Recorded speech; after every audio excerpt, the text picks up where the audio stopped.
Good morning, children. Yeah, again I am here with you. How are you, children? You must be fine. In the last topic in science, chapter 5, rock, minerals and soil, I taught you up to rocks. Today I am going to continue the video with the topic mineral and soil.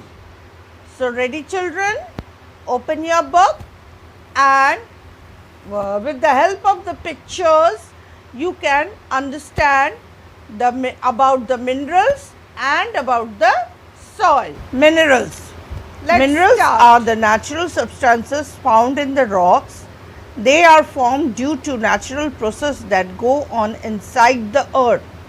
Minerals can be metallic as well as non-metallic, based upon the fact whether they contain metals और non metals respective. Minerals क्या है? Minerals भी जो है rocks में पाए जाते हैं और ये जो है अर्थ के इनसाइड में पाए जाते हैं. मिनरल मेटालिक भी हो सकता है, नॉन मेटालिक भी हो सकता है. कौन सी चीज़ें पाई जाती है उस हिसाब से हमें मिनरल्स की प्राप्ति होती है. Iron, copper, aluminium, zinc, cobalt, nickel, etc. are the examples of metallic minerals. ये सारे नाम क्या है? Metallic minerals के हैं. Quartz and calcite are the example of non-metallic minerals. हमने पिछले चैप्टर में भी क्वार्ट्स के बारे में पढ़ा था और कैल्साइट. ये क्या है? ये non-metallic mineral है. Minerals contain metal or non-metals in combined form. और मेटल और नॉन मेटल किस फॉर्म में पाया जाता है? कंबाइन, यानी एक दूसरे से ये जुड़ा हुआ होता है. प्योर मेटल्स और non metals can be extracted from them using various chemical methods. The minerals from which metals और non metal can be extracted profitably are called ores. अब जो मिनरल का जो कच्चा फॉर्म होता है, रॉ फॉर्म होता है, जिससे हमें मिनरल प्राप्त होते हैं, उस कच्चे फॉर्म को बोलते हैं ओर्स. क्या बोलते हैं? ओर्स. अब यहाँ पे देखिए टेबल बना हुआ है, इसमें कुछ कॉमन मेटालिक मिनरल्स के बने हुए हैं. अब देख ओर्स क्या है यहाँ पे? ओर्स है बॉक्साइट. तो बॉक्साइट ओर से कौन सा मिनरल मेटल निकला? एल्युमिनियम. पाइराइट ओर से, उससे हमें कौन सा मेटल और मिनरल प्राप्त हुआ? कॉपर. सिनेबार ओर से, उससे हमें क्या मिला? मरकरी. मरकरी क्या होता है? आपने थर्मामीटर देखा है? थर्मामीटर में जो गोल गोल बॉल जो नुमा होता है वो मरकरी होता है. हेमाटाइट. हेमाटाइट ओर है, ओर्स है, और इस हेमाटाइट से हमें कौन सा मेटल मिनरल मिला है? आयरन, यानी लोहा. जिंक ब्लेंड से जिंक. ओके, ये क्लियर हो गया कि ओर्स क्या होता है और मेटालिक. जो कच्चे फॉर्म में हमें मिनरल मिलता है वो ओर्स होता है, और जब उस ओर्स को किसी चीज़ से कंबाइन कर दिया जाता है तो हमें किस किस चीज़ टाइप का मिनरल मिलता है वो भी आपको पता लग गया. मिनरल्स में जो सबसे पहला नाम आता है वो है कोल. कोल यानी कोयला. It is a valuable natural resource. It is a sedimentary rock formed from the remains of plants buried millions of years ago. Due to the high temperature and pressure inside the earth, these remains of plants turned into coal. It is widely used for cooking, producing electricity, making plastic, nylon and fertilizer. सबसे पहला क्या है? कोल. ये बहुत valuable natural resource है. ये धरती के अंदर जो पेड़ पौधे होते हैं उससे बनते हैं. कोल में प्रेशर से वो कोल में परिवर्तित हो जाता है. और इस कोल का हमें कहाँ कहाँ प्रयोग होता है? कुकिंग में, इलेक्ट्रिक बनाने में, प्लास्टिक के कारखानों में, नायलॉन और फर्टिलाइज़र बनाने में उपयोग होता है. कोयले से भाप की इंजन भी चलती है। Petroleum is black colored thick oil. It is taken out from the earth by big drilling machines and it's then sent to refineries for purification and separation into diesel, petrol, kerosene, wax, etc. अब next जो है petroleum कहाँ मिलता है हमें? धरती के नीचे, और ये थिक ऑयल के रूप में, गाढ़े ऑयल के रूप में पाया जाता है। इसको धरती को खोद के ड्रिल करके निकाला जाता है और फिर इसको रिफाइनरीज यानी फैक्ट्रीज में भेजा जाता है रिफाइन होने के लिए। और जब ये प्यूरिफाई होता है यानी शुद्ध होता है तो ये इसको किस किस भागों में बांटा जाता है? इन सेपरेशन इनटू डीजल, यानी पेट्रोल से ही डीजल बनता है, पेट्रोल से पेट्रोल बनता है, पेट्रोलियम से ही केरोसिन बनता है और पेट्रोलियम से ही वैक्स निकलता है। Petroleum is used to make numerous product and it's also the biggest source of energy on the earth. Petroleum से जो है बहुत सारे प्रोडक्ट बनते हैं और ये धरती का नेचुरल रिसोर्स है। Almost half of the energy used on the earth comes from petroleum. जो अर्थ का एनर्जी है वो ज़्यादातर पेट्रोलियम से ही प्राप्त होता है। It is for this reason petroleum is known as black gold. इसी वजह से पेट्रोलियम को हम ब्लैक गोल्ड के नाम से भी जानते हैं। Next, uranium. It is not a mineral but found with mineral. It is used for producing tremendous amount of energy. Next क्या है? यूरेनियम। यूरेनियम एक्चुअली मिनरल नहीं है लेकिन मिनरल से ही प्राप्त होता है और इसका यूज़ कहाँ पे होता है? ज़्यादा मात्रा में एनर्जी प्रोड्यूस करने में। This energy called nuclear energy. Nuclear energy के काम में आता है यूरेनियम। एटॉमिक पावर प्लांट यानी atomic power plant use uranium to produce nuclear energy, जैसे nuclear bomb, nuclear atomic power, ये सब जो बड़े बड़े साइंटिस्ट और बड़े बड़े रॉकेट्स और ये जो बनते हैं उसमें इस यूरेनियम का उपयोग होता है। Next is crystal. Many minerals are very hard and found in the form of crystal. They are cut and polished into beautiful stones called gemstone. Crystal क्या है? पारदर्शी और कुछ अपारदर्शी होंगे, यानी इसको काट के छील के जो है प्रॉपर पॉलिश करके शेप पे ला जाता है।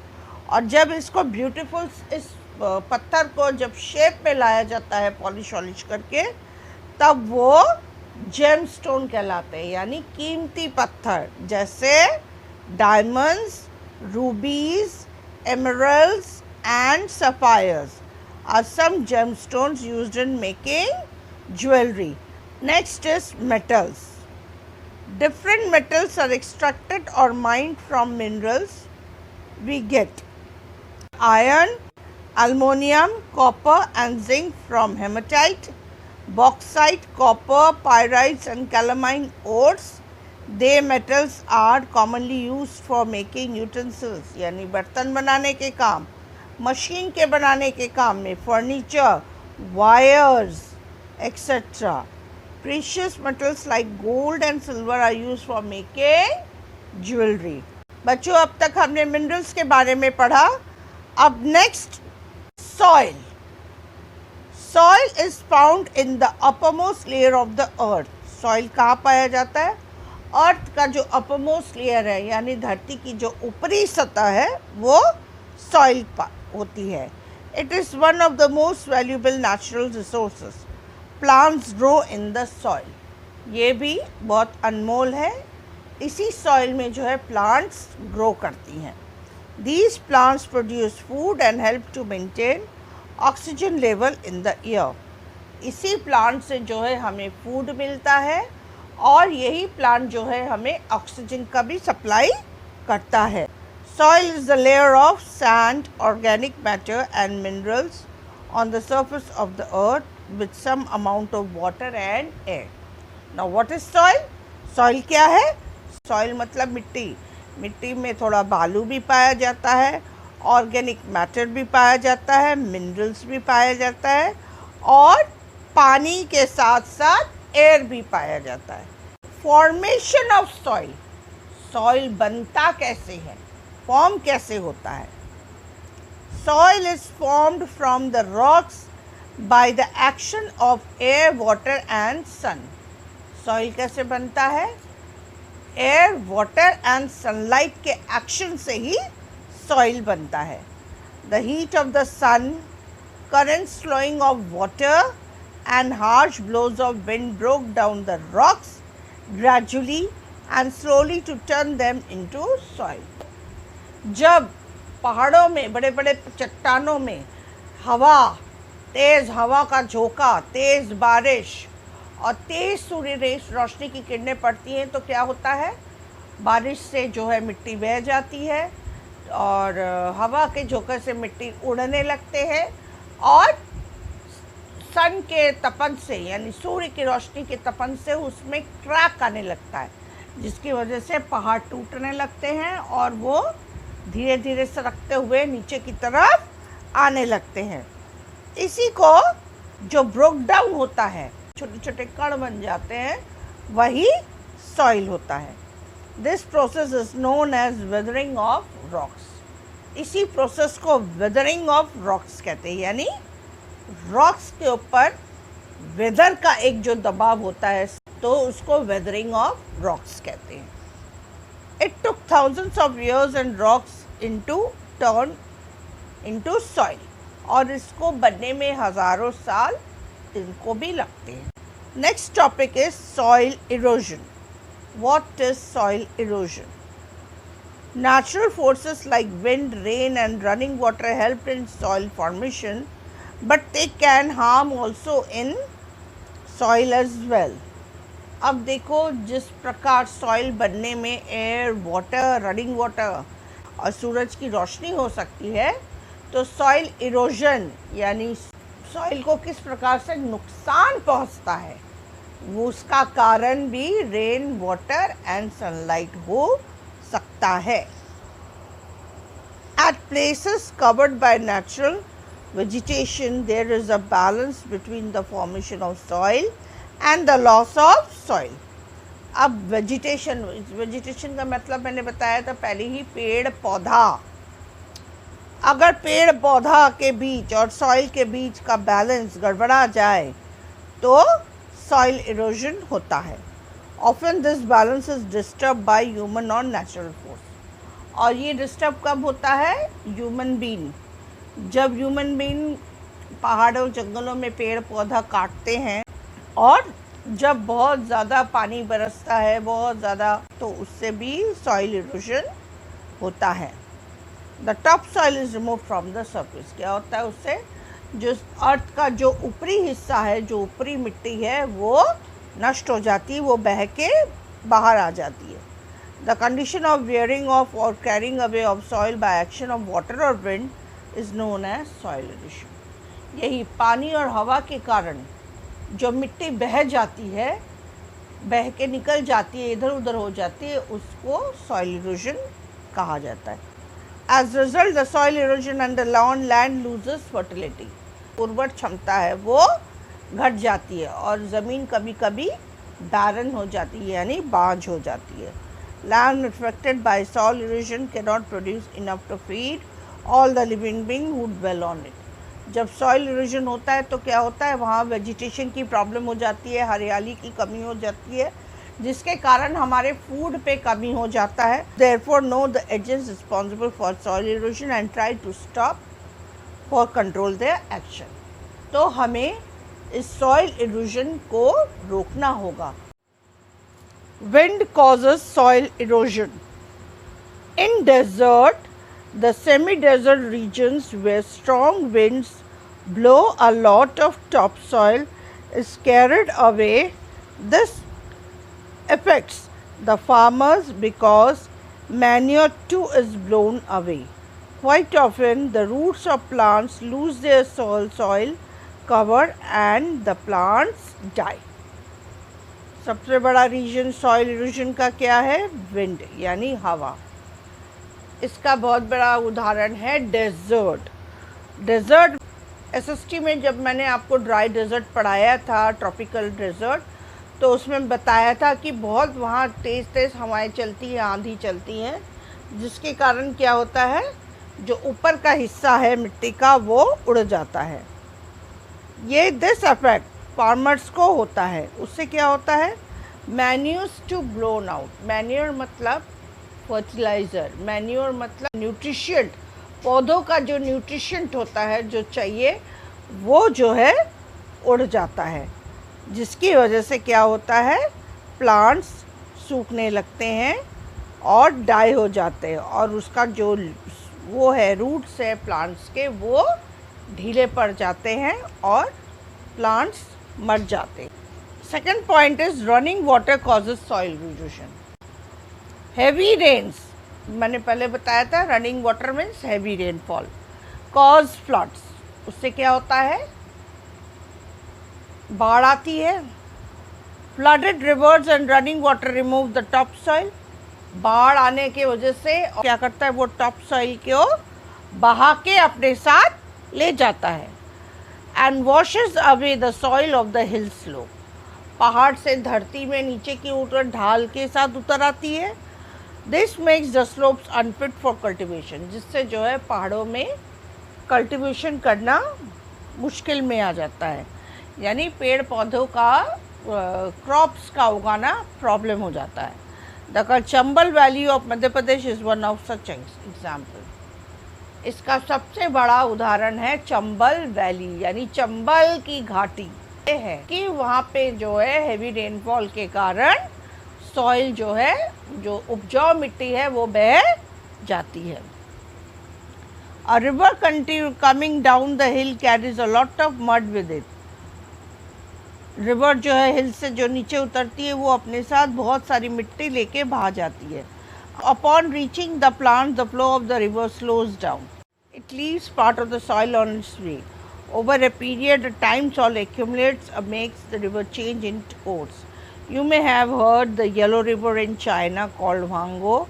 It was known as Sorrow of China because it changed the course every often. जैसे चाइना में हुआंगो रिवर है, उसको येलो रिवर भी कहते हैं. चाइना में हुआंगो रिवर में हर साल बहुत भयंकर बाढ़ आता है, जिसके कारण वहाँ की सॉइल जो है बह के चली जाती है. इसलिए हुआंगो को सॉरो ऑफ चाइना भी कहते हैं. इंडिया में भी एक रिवर है जिसको कहा जाता है, वो है ब्रह्मपुत्र. ब्रह्मपुत्र रिवर में भी हर साल इतना बाढ़ आता है, इतना बाढ़ आता है कि वो असम, वेस्ट बंगाल और उड़ीसा को बहुत ज़्यादा डैमेज और नुकसान पहुंचाता है. इस resulted at loss of life and property. जिसके कारण क्या होता है, लाइफ एंड प्रॉपर्टी दोनों का नुकसान होता है. Bihar river Kosi which changes its course frequently cause great havoc in 2008 when lakhs of people were affected. Bihar में कोसी नदी में बाढ़ आई थी, जिसके कारण जो है 2008 में हैवॉक हुआ था, यानी भयंकर. सबसे ज़्यादा नुकसान 2008 में हुआ, जहां लाखों पीपल बेघर हो गए थे. Next causes human beings. Human beings causes soil erosion. Roots of trees and plants hold the soil together. ये ज़्यादा से ज़्यादा पेड़ लगाओ. क्यों? क्योंकि अगर जब बाढ़ आए या पानी बढ़े या पानी बरसात हो तो हमारी जो सॉइल की जो उर्वरक क्षमता है वो बह के ना निकले. जितना पेड़ लगेगा, जितनी उसकी जड़ें मजबूत होगी, वो जड़ें जो है मिट्टी को जकड़ के पकड़ के रखेगी. When trees are cut down, the soil becomes loose and it's easily carried away. जब पेड़ पौधे को काट दिया जाता है तो क्या होता है, जड़ें कमज़ोर हो जाती है और सॉइल लूज़ हो जाता है और वो पानी के द्वारा, फ्लड के द्वारा बह जाते हैं। Ploughing of hill slope is yet another human factor that leads to soil erosion. Ploughing of hill slopes.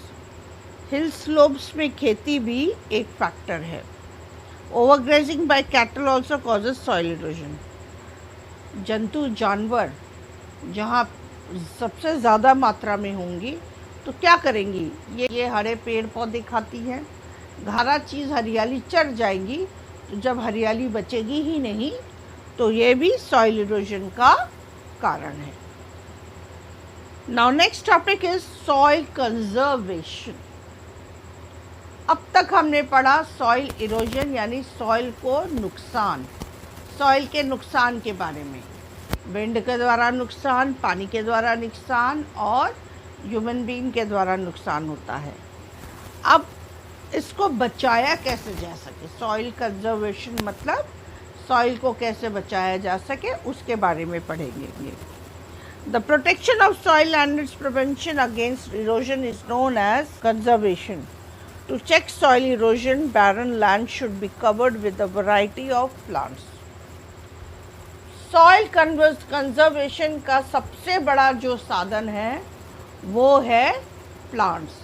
हम जितने प्लांट करेंगे, हम जितने पेड़ पौधे लगाएंगे, हमारा सॉइल इरोजन उतना ही कम होगा, क्योंकि रूट्स ऑफ प्लांट्स जो है वो सॉइल को अपने कब्जे में, अपने रूट्स में दबा के रखती हैं, उसको ढीला नहीं छोड़ती। These roots of plants firmly bind the soil particles and prevent the loose fertile cause caused by forces of wind or flowing water. और इसी के कारण जो है वो फ्लोइंग वाटर से भी बचाती है और हवा से भी बचाती है। Some effective method of preventing soil erosion are. इसके अलावा, प्लांट के अलावा भी और कौन कौन से कारण हैं जिससे हम सॉइल इरोजन को बचा सकते हैं? Planting tree increase in vegetation. Next is terrace farming. Terrace farming is a very efficient method of the soil conservation. Soil conservation का next तरीका क्या है? टेरेस फार्मिंग, यानी पहाड़ों को काट के लेयर्स, देखिए ये पिक्चर दिया हुआ है बुक में, लेयर्स बनाएंगे तो उसमें क्या वो सीढ़ी नुमा हो जाता है। तो सीढ़ी नुमा में क्या होता है, चीज़ें बहती कम है, रुक के बहेगी वो, उससे भी जो है सॉइल की बचत होगी। नेक्स्ट इज बिल्डिंग बांध्स। नेक्स्ट क्या है? बांध का बढ़ना। दारागंज में हमारे बांध बंधे हुए, हनुमान जी के पास बांध है। किस लिए बांधे जाते? इसलिए कि एक तो जो गंगा जमुना का पानी है वो हमारे शहर में ना घुसे, दूसरी बात अगर शहर में घुसेगा तो वो तबाही लाएगा, फ्लड लाएगा, और बांध के ज़रिए जो है हम पानी को रोक सकते हैं। और आसपास में, बांध के आसपास में जितनी भी ज़मीन है खेती वाले, खेत वाले, उसको भी हम बचा सकेंगे। Cover crops. Next is cover crop. Cover crop क्या होता है? After the crops are harvested, जब हम धान, गेहूँ, भुट्टा, मक्का जैसे बड़े बड़े खेत को जब उगा लेते हैं, उसके बाद हम क्या करते हैं, लैंड को ऐसे ही बंजर छोड़ देते हैं। वो गलत तरीका है। हमें खेत में कुछ न कुछ सब्जियां, कुछ न कुछ दालें, तिलहन, कुछ न कुछ हमें उगाते रहना चाहिए, जिससे कि जो है वो ज़मीन जो है, खेत जो है, वो जड़ें जो है पौधे के उसको पकड़ के रख सके। समझ में आया? ऐसे चीज़ों को कवर क्रॉप कहते हैं। Avoiding overgrazing. ओवरग्रेजिंग यानी बहुत ज़्यादा मात्रा में अगर जानवर इन हरियाली खेती, हरियाली भूमि की हरियाली को, घास फूस, पेड़ पौधों को खा जाएगी, तो वो भूमि भी, वो लैंड भी बैरन हो जाएगी, बंजर हो जाएगी। तो हमें अवॉइड करना चाहिए ओवर ग्रेजिंग को भी। So children, today I have completed rocks, mineral and soil chapter. आपको बहुत अच्छे से समझ में आ गया होगा। बुक्स में भी पिक्चर्स दिए हुए हैं, इसके अलावा आप वीडियो में भी पिक्चर्स देख रहे हैं। ठीक है, रॉक्स कैसे बनते हैं, सॉइल का फॉर्मेशन कैसे होता है, मिनरल्स का फॉर्मेशन कैसे होता है, ये सब डिटेल स्टडी किया है। और यहीं पे जो है आपका साइंस का फर्स्ट टर्म कोर्स भी कंप्लीट होता है। ठीक, आप बुक्स को पढ़िए, वीडियो को बार बार देखिए और पीडीएफ को फॉलो करिए, और मैंने जो प्रैक्टिस शीट भेजा है उसको बार बार स्टडी करिए और फर्स्ट टर्म का एग्ज़ाम दीजिए। Best of luck children, stay safe at home, be healthy, be happy. Goodbye children, see you in the next video of second unit. अब सेकेंड यूनिट का जो कोर्स होगा, अब वो वीडियो और वो पीडीएफ आपके पास आएंगे। तो see you in the second unit course. Bye bye.